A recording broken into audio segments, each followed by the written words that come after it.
وصفتنا لنهار اليوم من مدينة الجسور المعلقة قسنطينة، بلاد الدين والعلماء.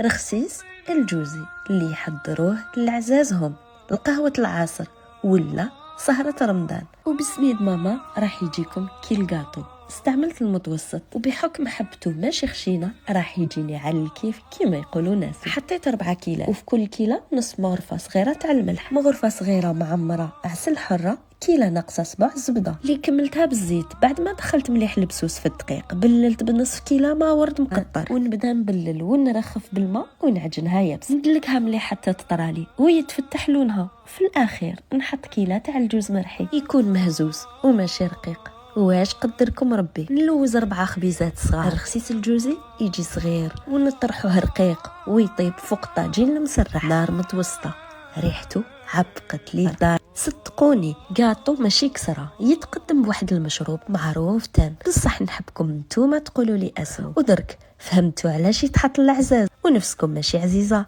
اما نحضروه واستمتعوا به. تحياتي لكامل ناس قسنطينه، سلام.